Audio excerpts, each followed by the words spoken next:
Good morning everyone. तो next चलते हैं और एक इलेक्ट्रिकल इंस्ट्रूमेंट के ऊपर, that is called as potentiometer. ठीक है, तो ये पोटेंशियोमीटर जनरली यूज होता है, एक हो गया to calculate the EMF of a cell, to calculate EMF of a cell. ठीक है, नेक्स्ट होता है to compare the EMF of two cells, दो सेल के ईएमएफ के बीच कंपेयर करेंगे, कौन सा बड़ा है या कौन सा छोटा है। या तो एक काम कर सकते हैं, उन दोनों ईएमएफ का रेशियो निकाल दो तो आपको समझ में आ जाएगा कौन सा ग्रेटर है और कौन सा छोटा है। नेक्स्ट होता है to determine the internal resistance of a cell, to determine the internal resistance of a cell, internal resistance of a cell. ठीक है, तो इसके कंस्ट्रक्शन के बारे में पढ़ेंगे।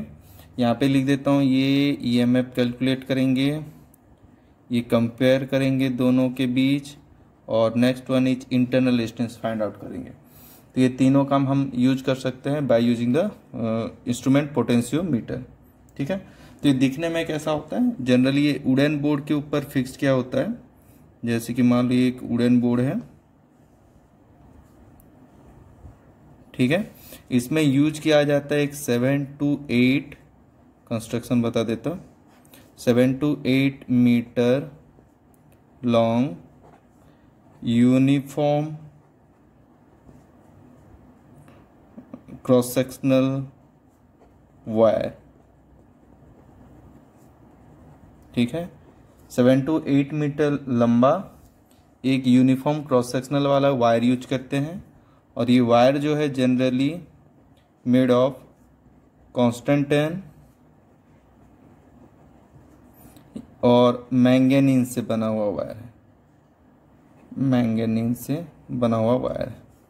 ठीक है, और ये इतना लंबा होता है, 7 to 8 मीटर लॉन्ग है, तो इतना लंबा होता है तो एक ही पूरा स्ट्रेट वायर का हम लोग इंस्ट्रूमेंट नहीं बनाते।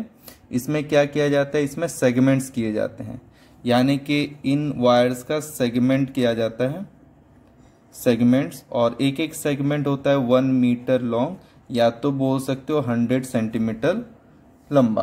ठीक है, 100 सेंटीमीटर लॉन्ग का एक एक सेगमेंट रहता है, यानी कि 7 to 8। जैसे कि मान लो यहाँ पे मैंने 8 मीटर का लिया है, तो ये हो गया 1 मीटर का, 1 2 3 4, ऐसे कितने रहेंगे, 8 सेगमेंट्स रहेंगे। ठीक है, यहाँ पे मैं मान लो 4 मीटर का आपको बता देता है डायग्राम में।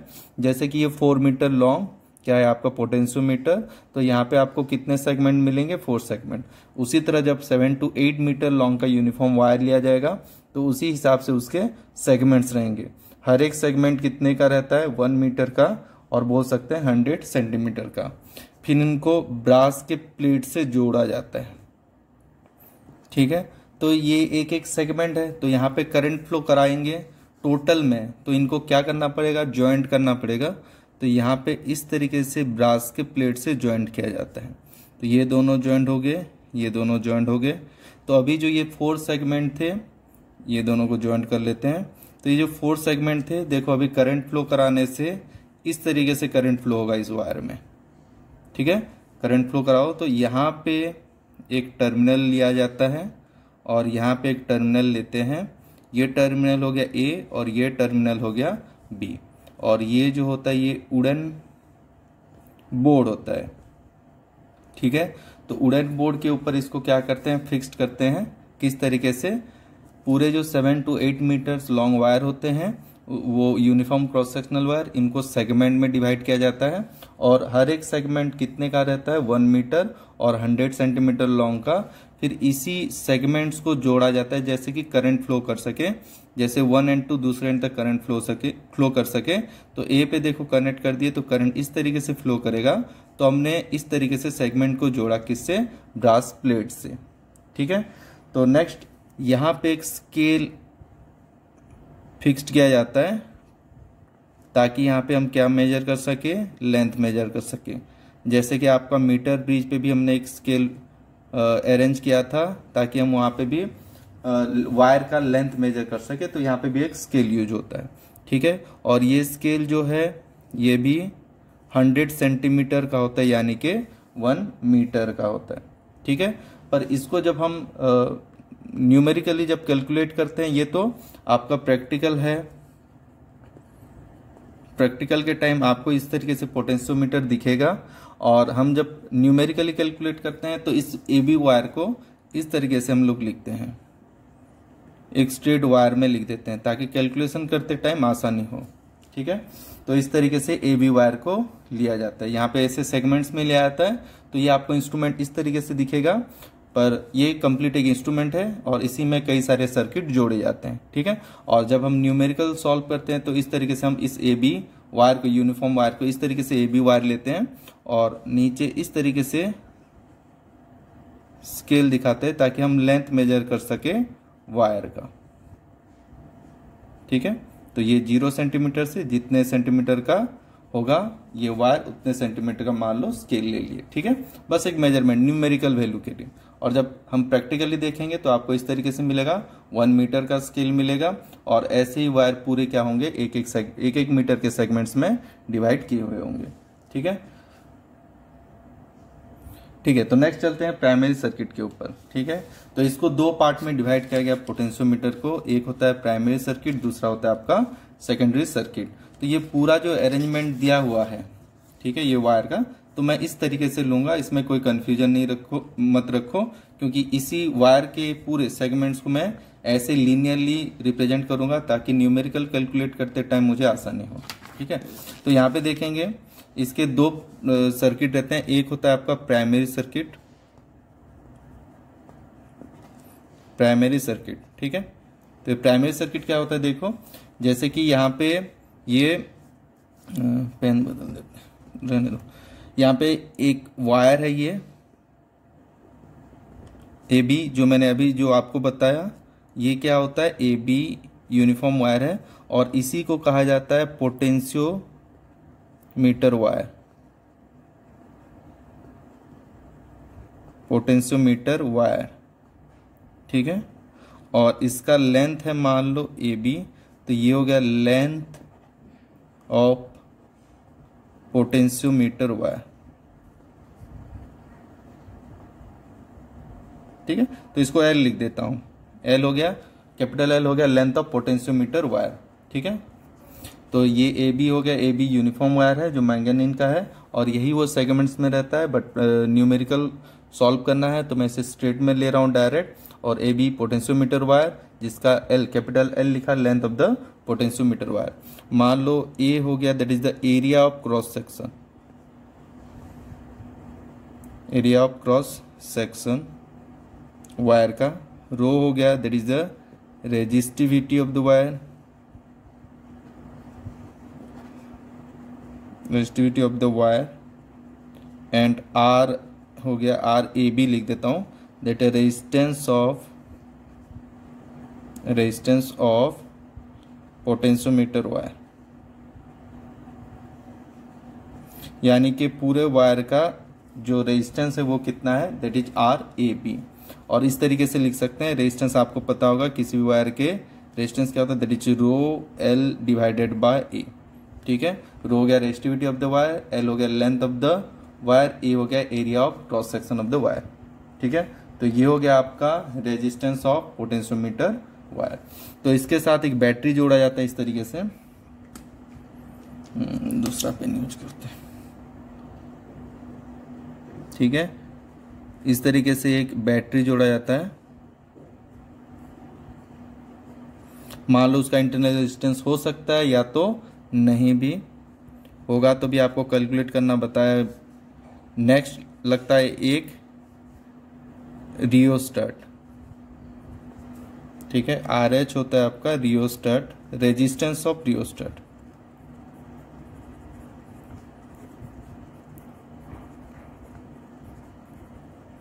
तो ये रियोस्टेट क्या होता है, रियोस्टेट होता है जहां पे आप रेजिस्टेंस को वेरी कर सकते हो, यानी कि यहाँ पे आप चाहो तो रेजिस्टेंस को चेंज कर सकते हो। ये दिखने में इस तरीके से होता है, सिलिंड्रिकल स्ट्रक्चर का। ठीक है। ऐसे स्टैंड लगा रहता है और इसमें वायर के वाइंडिंग रहते हैं इस तरीके से। ठीक है। तो आप एक यहाँ पे नीडल रहेगा इस तरीके से, आप एक पॉइंट इधर हो गया, दूसरा पॉइंट ये मान लो ए पॉइंट, ये हो गया बी। तो ये बी को जितना एक्सटेंड करते जाओगे इधर तरफ उतना ही रेजिस्टेंस ए और बी के बीच बढ़ता जाएगा। तो यहाँ पे एक रियोस्टेट लगाया जाता है जो क्या करता है, दिस रियोस्टेट वेरिएबल रेजिस्टर भी कहते हैं इसको, यानी कि यहाँ पे आप क्या कर सकते हो, रेजिस्टेंस चेंज कर सकते हैं। तो इसलिए इसको क्या कहा जाता है, वेरिएबल रेजिस्टर कहा जाता है। ठीक है, तो ये हो गया आपका प्राइमरी सर्किट। यहाँ पे एक एमीटर लगा देते हैं, कभी करंट मेजर करना हो, एक की लग गया यहाँ पे, और ये हमने सर्किट को क्लोज कर दिया। ये की है, एमीटर हो गया, ये करंट मेजर करने के लिए ये की लग गया। तो ये होता है आपका प्राइमरी सर्किट। तो ये जितने भी हम वहाँ पे पढ़े कि तीन जो हैं, जैसे कि फर्स्ट हो गया to determine the EMF of a cell, दूसरा हो गया to compare the EMF of a cell, third one हो गया potentiometer is used to determine the internal resistance of a cell. तो इन तीनों केस में आपको यही प्राइमरी सर्किट हर एक केस में यूज करना है, यानी कि तीनों केस में ये कॉमन है प्राइमरी सर्किट। ठीक है, हर बार आपके तीनों केस में, हर एक केस में आपका सेकेंडरी सर्किट बदलेगा, पर ये प्राइमरी सर्किट हर एक केस में सेम ही रहेगा, बिल्कुल ऐसे ही रहेगा। ठीक है, ये इसको ऑक्सिलरी ईएमएफ भी कहा जाता है, ऑक्सिलरी बैटरी या ऑक्सिलरी ईएमएफ। ठीक है, इसको रहने दो ऐसे, ऑक्सिलरी ईएमएफ भी कहा जाता है, ग्रेटर वाला होता है। तो ये हो गया ऑक्सिलरी, इसका इतना कुछ काम नहीं, एक बार लगा देने के बाद बाकी सेकेंडरी सर्किट का ही काम रहता है। ठीक है, तो यहाँ पे अगर आप निकालना चाहे, इसको लिख देता हूँ EA ऑक्सिलरी सर्किट। ठीक है, तो यहाँ पे अगर आप निकालना चाहो, जैसे हमने बैटरी लगा दिया, की को ऑन करते हैं तो यहाँ पे करंट बहेगा। इस प्राइमरी सर्किट में करंट का डायरेक्शन आपको पता है, पॉजिटिव टर्मिनल से निकलेगा इस तरीके से, और इस तरीके से नेगेटिव टर्मिनल में एंटर होगा। ठीक है, और यहाँ पे अगर करंट निकालना चाहो तो करंट का वैल्यू क्या होगा, that is total voltage divided bye क्या लिखते हैं हम लोग, टोटल रेजिस्टेंस। मान लो रेजिस्टेंस कितना होगा, किसका रेजिस्टेंस है, एक रियोस्टेट का और एक इस वायर का। तो RAB हो गया, that is the resistance of potentiometer, plus RH हो गया। और इसी सर्किट में अगर आपको इंटरनल रेजिस्टेंस बैटरी का दिया हो तो यहाँ पे जोड़ सकते हैं। यहाँ पे लिख देता हूं, इफ इंटरनल रेजिस्टेंस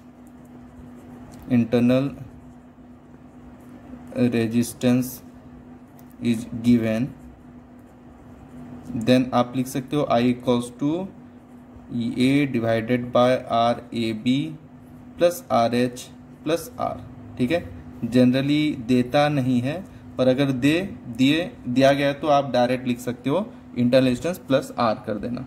ठीक है, नेक्स्ट चलते हैं। ये हो गया आपका करंट पोटेंशियोमीटर वायर पे। ठीक है, then potential difference, potential across AB wire. तो AB वायर में पोटेंशियल कितना आएगा, दैट इज क्या है, यहां से यहां तक पोटेंशियल V। मान लो हमने क्या लिया, V is the potential between A and B। ठीक है, तो अगर potential between A and B को हमने V लिया, V इक्वल्स टू क्या फॉर्मूला होता है, I, इसमें जितना करंट फ्लो कर रहा है, मान लो करंट कितना I जो हमने कैलकुलेट किया, I into resistance of this potentiometer wire, और रेजिस्टेंस कितना हमने लिखा है RAB। ठीक है, तो total current passing through the wire into resistance of the wire. तो ये हो गया आपका potential difference across the wire. ठीक है, नेक्स्ट एक टर्म आता है बहुत ही यूजफुल है, that is called as potential gradient. Potential gradient, ठीक है, तो पोटेंशियल ग्रेडियंट क्या होता है, that is potential difference per unit length. Potential difference per unit length को हम क्या पढ़ते हैं, that is called as potential gradient.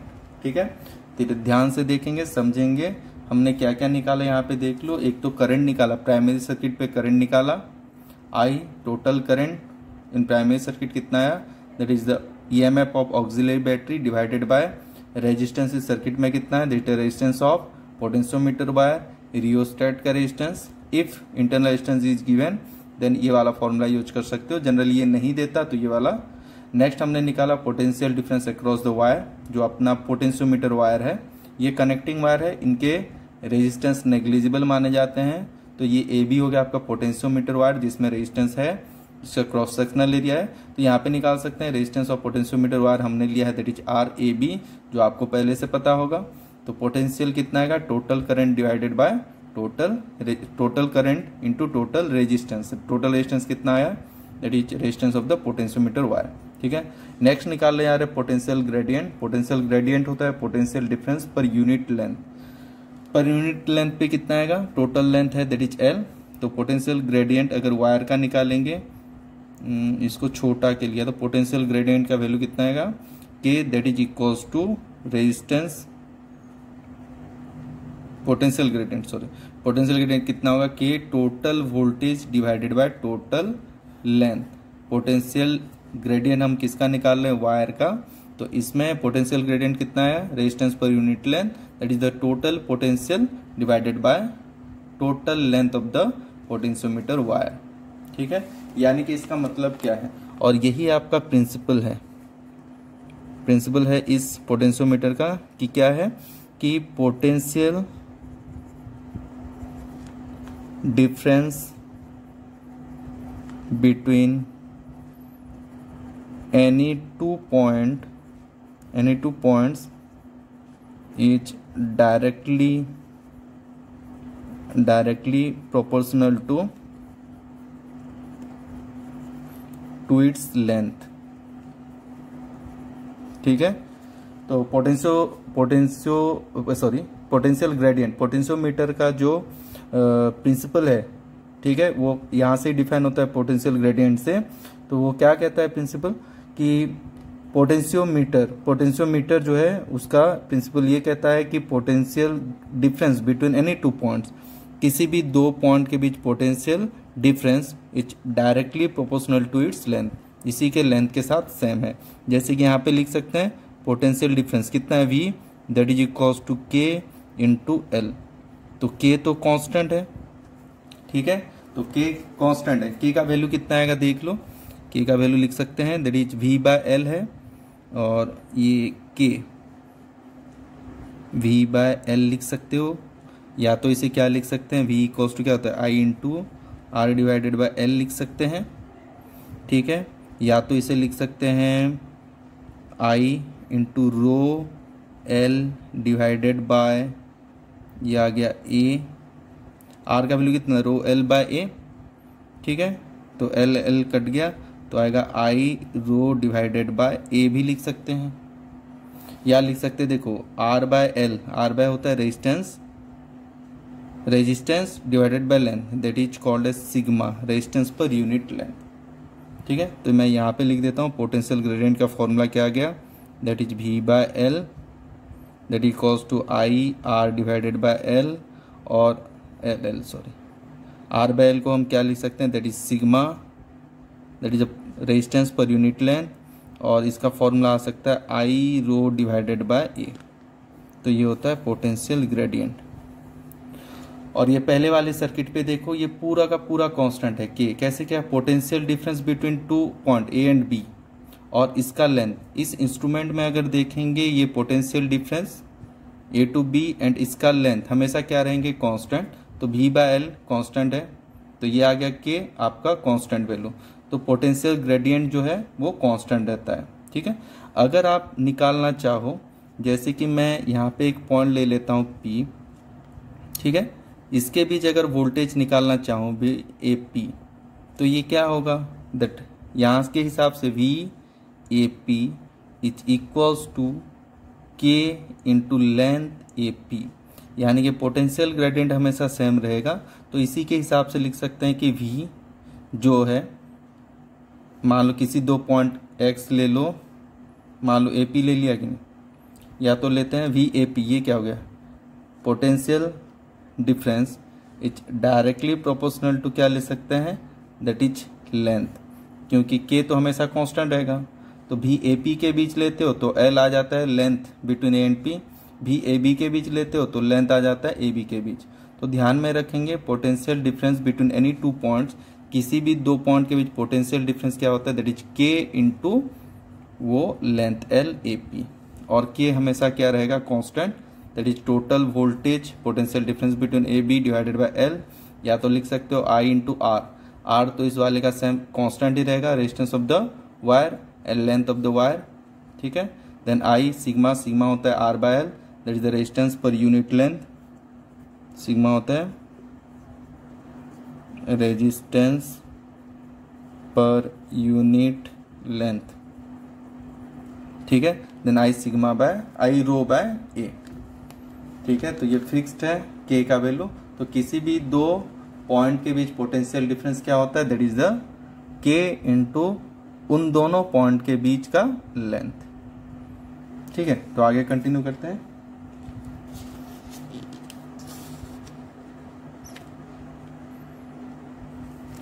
ठीक है, तो देखो इधर, जैसे कि यहाँ पे आपको दिया गया इस तरीके से प्राइमरी सर्किट, और एक बार ड्रॉ करता है।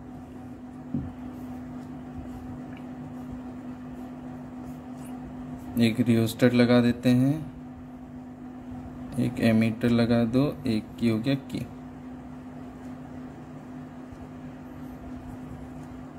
ठीक है। ये दो पॉइंट के बीच हम जोड़ देते हैं ए बी वायर, ठीक है। तो ये आ गया A B auxiliary A, that is rheostat, इस तरीके से ये हो गया एमीटर, ये हो गया की, ठीक है।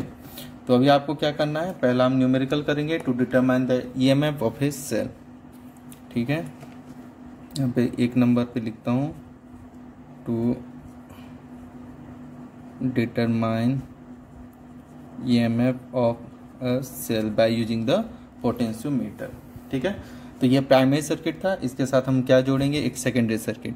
तो सेकेंडरी सर्किट में क्या रहेगा, वैसे ही एक वायर में हमने क्या जोड़ा, एक बैटरी, ठीक है, जिसका ईएमएफ कैलकुलेट करना है, और उसके साथ एक की, और ये हो गया आपका जॉकी, ठीक है।